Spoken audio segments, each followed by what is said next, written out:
We finally made our way back to Wade the Hunter, and for the first time in nearly a month, it is not on Tickamoon Plains. Kyle mentioned it would be a potentially cool video idea to go around and see what other animals in the game will attack us now, and I got to thinking, across the 3 maps that we haven't checked, I think Aurora Shores has the best potential, with things like Bison, Moose, maybe Kodiak Bear. I really want to see what happens today, so we've got the bow, and we've got the 300, and we're going to see what we can run into. So jumping in here for just a second. This video was recorded before the newest update for Wade the Hunter, which added one key new piece of equipment, and that is the Thunderstrike scope. It is a 3 to 12 power scope, so not as high magnification as a couple of the ones we already have in the game, but the key to it is, the reticle is a lot cleaner. So if we go ahead and equip this, we'll run outside with our 300 and just take a look at that. Obviously the rest of this hunt, we're not going to be using it because the video was already recorded prior to this, but I did want to talk about the scope and the reticle itself because I really like it. Like, it is very clean, this duplex reticle. I wish that it were the larger lens size, but I can see myself using this in certain situations, and I guess maybe on our lower power rifles, it might make a little more sense if we're trying to shoot a fox or something at a distance. That clean reticle could really help. Now, there was a whole list of everything that will now exhibit the charging behavior, and I actually thought it might be more fun not to look at that and just kind of see what happens today. So we've got a black bear over there on the hill, we've got some wolves walking through, and that 2-star mature probably should be taken out. Now, the one color we don't have today is the predator color. I think it's going to be more important to be able to call elk, moose, and caribou, so we will just be taking this guy with the 300. And if we can get a window where we're not going to hit the one in front of him, we'll try to do that. I think this will work.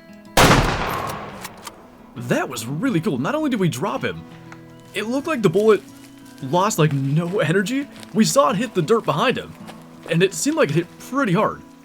And as for probably the first wolf we've shot on Aurora Shores in months, a 2-star mature, which we pretty much hit perfectly, got a lot of cavity damage on the heart, double lung, 211 yards, and that was a 66%, so not bad. That 3-star maybe has a little bit of potential, and we'll have to pay attention to what else comes out of there. So there are some moose over here across the creek. I can't tell, that's a 1-star adult, so one we'd want to take. The question is, what's the best way to potentially get it to charge? I think we may try to call it in and take it with the bow, and then I guess maybe one of the others could charge, we'll see. Actually, that is a much better looking moose, 3-star mature, and he's still pretty dark in color, so we're gonna leave that alone for now. Good to know that's up there. And I mean, I guess if they charged as we kind of pass through, we'd maybe see what happens, but I really don't want to shoot that particular one. So ideally, one of these two could charge. I don't know why they're actually trotting right at us right now, but there's a bunch of bulls in here, got a couple of cows as well, and maybe if we just go for the shot. The thing that I feel like has triggered the most charging behavior on Tickamoon Plains is just regular hunting. I don't know, this guy's definitely got some weaker genetics, he's pretty uneven. I'd like to not shoot him in the head, but he's really kind of making it tough. Got a shot in there, and it looks like all those moose are going to take off. So what we may need is more opportunities at Bison. I'm sure moose will charge. It might just not be like as common as, for instance, Cape Buffalo over on Tickamoon Plains. But the good thing is with this, as we try to get stuff to charge, we also have this opportunity to work on our genetics, although that was a 75%. He's notably uneven, and this is a good area for moose genetics, so I guess maybe that's kind of what's going on there. I would have expected a little lower given how just completely asymmetrical those antlers were. Not sure what that one's doing, but unless we could somehow make it charge, that is definitely still a bug on Aurora Shores. Moose in particular, they seem to do this thing where they're kind of standing at a bit of an angle, and they do get stuck. But I don't think she's going to charge us, so we'll just let her there. Now this is what I'm more interested in. We have a whole herd of bison down here, and I'm not sure any of these are really special. So what I think we'll actually do is try to sneak into bow range for these, which, trying it on Cape Buffalo, it can be a challenge, but if we can stick one with an arrow, maybe it or one of the other ones in the herd will actually go after us. So they're alert, like right around 100, and we do know this bow is pretty capable around those ranges. So if this were just a bow hunt, probably we wouldn't do this, but for the sake of maybe getting some aggression out of these, We're going to use the hunter sense and try to drop that in. I think we got him. Now, are any of these at all interested in charging? That one, man, for a second it looked like maybe. I don't think that's going to cause any aggression. And honestly, I have no clue where the one that we shot went or if we hit him well. It was one of the one-star adults. Could have been one of those ones. That's going to be the problem if we didn't get him. Identifying the specific one to actually make a follow-up shot, probably going to be pretty tough. And that is not exactly indicative of a kill shot, so probably a little bit far. Should have maybe known better, considering the whole crossbow fiasco when we tried to get our 5-star. However, I did want to at least try to see if one of them would charge, and I guess the next time we'll go for a gunshot. Now, what should be possible is actually spotting the arrow in the side of the Bison. It's going to be in his right side, so hopefully we can get the right one just to see what happened. I wouldn't be shocked if we hit along with just too little energy, but then again, it's tough when you're at 100 yards to actually tell, you know, did he move a little bit or what could have happened. Well, it seems we found the wrong Bison, because we have a couple of matures in here. Actually, nothing but matures, and no adults, but I guess either way, rather than making this too complicated, because the wind is terrible, we'll go for a 300 shot at one of these, and if they charge, they charge, but I'm beginning to think probably what we should do is stop trying to get them to charge, and inevitably immediately one will, because every time we want something to, they seem to just go away. But I honestly have no idea where the Bison we actually were after got to, but we're in a spot that is pretty decent for a lot of species, so we'll try to loop back around. If we can find them, great, but if we can't, I guess we'll worry about them another day. Also, I've just realized, whatever this is, we've never unlocked. It looks like there's a place to get a vehicle there, but it doesn't look like a campsite. So just quickly, we actually shot above the head and got into the neck there to drop that guy. 17%. So regardless, good to get rid of that. Oh yeah, just a little parking lot here. Well, why don't we grab the UTV, go back up over that mountain, and maybe try to find those Bison. Worst case, it'll bring us right back down to the creek system, but like, they were up on this mountain for sure. That's where they went. I just don't know where they went when they got up to it. Are you serious? The first animal that's going to charge is the one thing we cannot shoot? This is a melanistic bull moose. I wish I had it. You know what? If I change this, okay, well, I wanted to set it to pause because I want a good screenshot of him. We'll go back and try to find him. Well, good to know moose charge. Just, you know, if any of the other bulls came with that, that would have been nice. Now, this does seem to be a mechanic that was introduced with Tikkamu Plains. It seems like when you either, you know, get killed by a cow moose or sometimes fast traveling, things like that, the animals, maybe that just spooked, will be right back in their zone. And I didn't see the Bison. They were just up there in that area. We might swing back through and check. However, our melanistic moose is just standing right there, and he's a 1-star young. He looks really, really good for a 1-star young. So we're going to try to maybe call him in. I do want to check what these foxes are. Nothing really all that interesting. So if we can get him to come into a call, that's great. Like I said, I want to get a decent screenshot. I had no intention of introducing him as he tried to take us out, but kind of worked out pretty good that we got to see some charging behavior. And naturally, they don't want to cooperate. So since these foxes are walking right to us, I think we'll try to get the 1-star young. And then probably we'll just take the UTV over and try to get close enough for a screenshot. Typically, I would like to sneak up really close and, you know, get some video footage of them for, like what we did with Showstopper, the albino whitetail. They heard that. Don't want them to go charging us again, although we do have it set to pause if they would do it. But I think if we just kind of scoot up alongside them, at least we can get a screenshot of them, take a look, just because they are going to spook again. I didn't think that would send them running. We'll be able to find them, but either way, just because the goal of today is trying to get some charging behavior and actually maybe get to shoot something that charges, rather than just having our rares charge, I'd rather not spend a bunch of time trying to sneak close. So, because we spooked them, we'll swing up, check and see if those Bison are there again just in case, then go and find them and get a close-up screenshot. Oh, and they are over there. How interesting. I really don't know if this mechanic or whatever's going on is intentional, but maybe we can find out when we shot. I do wonder too, because everything is kind of, I'll say, reset as these animals are back here. I don't know if the arrow is going to be visible anymore, and it may be a complete shot in the dark as to which one we actually hit with the bow.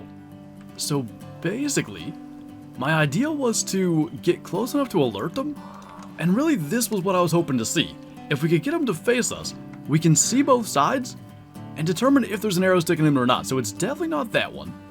I think it's this one or this one, and unless they'll turn and face us, there's not much really identification. That's what we need. No arrow in that guy, and no arrow in that guy. Now, I would have guessed it was the grayest one. I'm not certain we shot the grayest one, but that's what I ideally would have done. So probably, just given everything we're seeing, I'm gonna try to get this one here, and we almost have a shot into the lungs. Looks like that's gonna be a kill shot, so at the very least, should get him down, and we can see what the heck's going on. Maybe if we even shot the right one as we hit with the bow. And realistically, probably it just came down to a 1 in 3 chance. Still no sign of any arrow, but like I said, because we kind of ended up being spawned so far away, that could have messed with it. This was not one we shot with a bow, so I guess we'll have to come back another day for that. But a sub 50%er to get taken out of there, so we'll go back to our UTV. Honestly, those moose might be there again, because we've come all the way over here, and we'll just get close enough for a nice up-close photo of the Mela, because as big as he is as a 1-star young, and I think a 1-year-old 1-star young, we go through here a lot. This is the first year that I believe he's here. I think he's got really good potential, and I really want to follow him up through his years. And sure enough, there they are again. So actually, because this thing moves so fast, we can kind of scoot right in here before they really get moving, and just get like a nice photo of this guy. But just to show you, I mean, that is a big 1-star young. Pretty darn cool looking, and my intention, hopefully right after this video, is to sneak in close and get some footage of him walking around, and hopefully have that to follow him through the years like we did with Showstopper, get slowed down so we don't kill anything, and I guess we'll get out of here and look for some other stuff. But pretty cool, he charged us. What are the odds? Where did that fox go? It was right on us. I guess, oh, there it is. It's either going to be a female or that 1-star adult. The odds that we hit that completely blind, probably not good. At this stage, I guess we're going to try to get it. 300 or not. That'll get it down. Works a little easier when we don't have to worry about trying to get drawn back and worrying about the arrow being in flight long enough that it can get out of the way. So let's actually see second fox we shot from here. This was the 1-star adult, 60%. So we got both of those out of there. And maybe it gives us a chance to one day get a 5-star fox. That is one of the small game species that are on both Nez Perce and Aurora Shores that we don't have a 5-star of. Oh boy. Our second wood bison in this herd has made it to 5-star. We knew this guy was going to from the moment we spotted him as a 3-star adult next to the last one that made 5-star. And if you recall, we chased him around with a crossbow, ended up shooting him 3 times till we got him down. And as much as I thought we'd never do this again, now we've got a compound bow. I think we're going to do this again. Hopefully 1 shot's all we need. However, considering how that went earlier with the bison, we shall see. Definitely going to try to get closer than that. And maybe worst case, we get a little charging behavior out of the bison. I can't tell if they're kind of starting to leave their zone or what's going on. We're into 77 yards. I want 60 or less for this. And it's just that same thing, like 2 steps at a time, wait, keep it slow, just cover a few meters and try to get into range. But the biggest key to this is to not alert them at least until we're ready for a shot. If we alert them and they start to kind of trot away, looking at us and stuff, it gets way tougher. I just noticed. That guy's kind of coming this way too. Now the 5-star's turning back around. Maybe they are staying there. But that's kind of a good thing if they're moving like this. Eventually they may wander well into bow range. This might get really interesting. We have this mature female at 33 yards. Our 5-star's at 47 yards. This frontal angle is not something I love. But maybe, as she's just going swimming there, maybe we can get something like that where he comes into 30 or so and then turns. I think we just got to stay ready. And that female has all but disappeared. He's going to walk a little bit closer. Let's get the bow ready in case this actually happens. He was almost looking like he was going to turn. That's not an angle I think we want to take. We're going to be super patient with this, but at the same time, we have to be ready for that broadside shot, because I don't think alerting them necessarily does what we want, but he is insanely close. If he would just turn that tiniest little bit, the mature female kind of did it.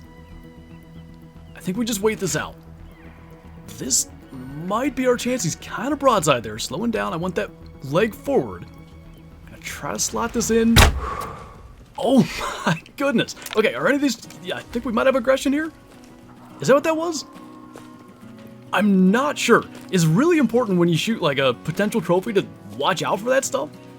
And it's kind of a bad thing because it's a bug, but at the same time it adds a little extra adrenaline when you do get aggressive behavior. Sometimes when you respawn back at the main lodge, it'll actually make your downed animal disappear and we could lose our 5-star Bison, but fortunately, looks like we're safe here, so we're going to try to get a photo with River's first 5-star Bison kill. And check out the arrow placement right in there, basically tucked into the armpit, penetrated up to the fletchings. Looks pretty darn good from here, so I think we're going to call that good for our trophy shot. Unfortunately, it's kind of in the water and in the grass there a bit, but not too bad all things considered. That actually was way higher than it looked like on the ground there. Either way, right through both lungs, just like we wanted at 31 yards. We did aim pretty high. I still thought he was closer to 40. Definitely erring on the side of caution worked out here. He was in 85%. That's so interesting, and it makes sense now. Let's check the total score just quickly. A 458. I don't know what 5-star is for them, but it must not be much below that. Let's go ahead and taxidermy him. Their 5-star number is 458, so he just made it. But we had 2 3-star adults. It was him and the other 5-star that we already got. And then when they got to mature, the previous 5-star was a 4-star mature immediately, whereas this guy stayed a 3-star mature and was like a year or 2 behind. The lower genetic potential makes perfect sense for that now, and pretty nice to get a little bit of redemption. The crossbow didn't go so smoothly. I don't know that that compound bow could have gone any better. Now, I honestly have no idea if mountain goats would even charge, but I at least want to give it the opportunity. I could kind of see it being a thing. I could sort of imagine it. And I thought for a second that one was kind of headed our way. I think regardless though, whether mountain goats are going to charge or whether it could be something else around here, spooking stuff in general is the way to elicit the charging behavior, and there could be moose, bison, who knows what, just over the hill that do spook, and then come in and charge us. And frankly, if the only animal that really properly displays aggressive behavior in this entire hunt ends up being the Melanistic moose that we could not shoot, I'll be a little bit bummed out. But, I mean, we killed a 5-star. We have that Melanistic moose and got to see him up close. I think he's got insane potential. I can't imagine his ceiling being lower than 4 stars. But I really, we came here for the aggression and we're just not quite getting it. In the meantime though, aggression or not, we've been able to help the herd out a little bit here by getting a 16%er out of here. 1-star mature obviously was going to be pretty low, but 16% we don't see many sub 20s, so that's always something we want to get rid of. There is another takeaway from this, and I'll kind of hold that thought for maybe one more chance at getting an aggressive bison here. So we're going to take out this 1-star mature, and maybe something in this group will come this way.